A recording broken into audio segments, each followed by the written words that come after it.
Let's ride these video feeds right now from political storms to real-life storms that you can see here on the monitors behind me. They are slamming the Caribbean, and people in Jamaica and the Cayman Islands, look at that.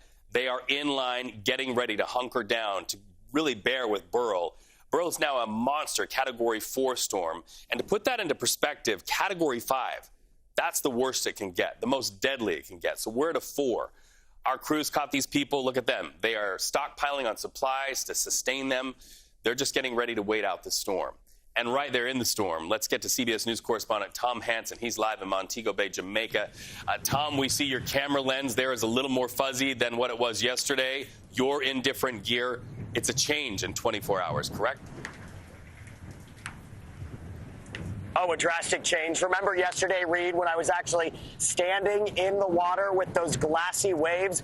This is about as close as we're going to get today, because take a look at this surf, which has sprung up in what seems to be an instant. We saw the outermost band of Beryl off in the distance, and almost like that, these waves came in, and it got very choppy. It went from glassy and smooth to this. So that you're seeing the first taste of Beryl right now on the ground. You know, we've been checking the radars. You can see that the outermost band is really coming in, and that's what's hitting Montego Bay right now. That's why you're seeing this intensity with the wind and all of the rain. We haven't seen too much rain just yet, but to give you an idea, the forecast calls for up to a foot of rain, which could lead to some serious flooding. And I just want to take a look over here just to show you how close the street level is to the ocean. This is low-lying land right here, and if the storm surge proves to be anything even remotely close to what we've seen where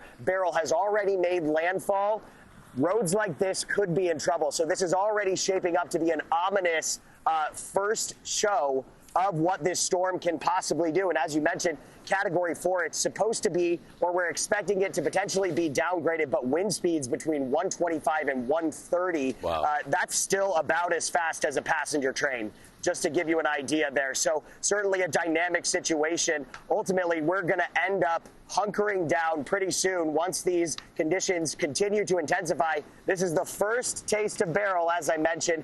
It is only going to get worse from here, and it is a long, long day that we have ahead of us, Reed. Yeah, and Tom, I'm learning just now the U.S. Embassy warning Americans to take cover. So hopefully you can do that as well. Stay safe. Tom Hanson, my brother, in Montego Bay, Jamaica, hunkered down. All right, so you know who's watching this? Our meteorologist, Jessica Burch. Jessica, what a scene that is. What a scene, and what a scene we've seen so far. I mean, this hurricane has already swept over islands like St. Vincent, which you see imagery right behind me from yesterday alone. This is within the past 24 hours. And the island just south of it, Grenada, the prime minister there said that it was Armageddon-like, with over 3 people confirmed dead so far. And this is a monster of a storm as it's now sweeping its way over Jamaica. Current conditions right now sitting around 145 miles per hour, and we're continuing to keep a close eye on those strong winds. If we could pull this up right behind me, here's the current track of Hurricane Beryl as it's just south of Jamaica, bringing in some of the strongest winds to that eastern shoreboard as we speak. Now, current conditions, this is going to continue to sweep its way off into the west, and we're going to continue to watch the storm really develop. So for more on that right now, let's head over to Casey Sherman, Miami. Yeah, Beryl, it's been weakening thanks to some wind shear, but still a dangerous Category 4 hurricane with 145-mile-per-hour max sustained winds. You can see that eye has now been filled in with some cloud cover, a sign that it is undergoing some wind shear, which should continue to weaken it over the next couple days. But Jamaica, and over the next couple hours here, as we head into the afternoon, midday, will start to experience devastating hurricane-force winds, life-threatening storm surge, and very, very, very heavy rain with flash flooding. You can see the wind field here, the yellow showcasing the tropical storm force winds, hurricane force winds in red, those hurricane force winds pushing on shore to at least the south coast of Jamaica heading into this afternoon. Storm surge there, we're expecting between 6 to 9 feet and some very, very heavy rain with the threat of mudslides as well.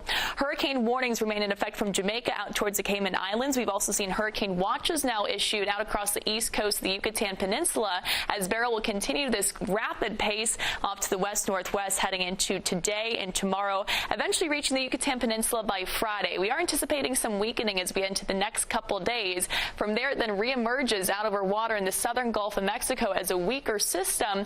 But notice when you start to see that forecast cone turn to the north. We're going to be tracking the area of high pressure that kept it on this west-northwesterly track slide eastward, which could allow for Beryl to make this northerly turn. Everyone from the coast of Texas down through northeastern Mexico will need to stay on alert as we head into this holiday weekend. And as mentioned, this hurricane is still at a Category 4, impacting many people all throughout the Caribbean. We're going to continue to keep you updated with this track as we head into the holiday week. Reed? All right, Jess, so science matters, and check this out. We have the opportunity to show the scope of the damage. Look at this comparison right now. This is a satellite image that shows life before Beryl in Grenada. And now look at this. Same satellite right after the hurricane, and you can see the impacts are definitely there. And when you see this, you understand why the prime minister in that area is begging for help from the international community. Listen. The situation is grim. There is no power. There's almost complete destruction. Well, in our video feeds, you see it right here from our monitors, are offering up huge scenes of damage. This is from St. Vincent and the Grenadines. In fact, at one point, that storm was at Category 4. We understand right now that out of this video, news that comes that many people have died, at least a half dozen confirmed dead. But get this, the death toll could go up as rescuers are finally able to go from house to house and check on people to see how they weathered the storm. Keep in mind, people are still missing. So, like we say, that death toll could go up. By the way, the threat is not over. Look at this. Now, weather watchers say that this could hit parts of Mexico or Texas in coming days. This is video right now coming out of Mexico. You can see the hardware stores, construction supply stores, the first stop, then over to the grocery store, the second stop. People are getting ready to board up and stock up to wait out that storm. And in fact, same scene to us from other video feeds out of the Lone Star State. That's in Texas right now. These hardware stores are seeing plywood flying off the shelves, carried away by homeowners who are trying to really shore up their windows and doors from that storm surge. You know, Texas and Mexico yet to get a hit. For now, Beryl is just bearing down on Jamaica. So let's talk about travelers there. This is news just into us. We're learning of the travel impact. Airlines jammed with requests right now by people who are trying to get out of Jamaica and other storm zones. You see them lining up right there at the counter. So we followed up with several of the airlines and found that some are adding extra flights just to get people out. Others, we understand, are offering flight waivers or even capping fares for people who want to avoid being in the middle of a Category 4.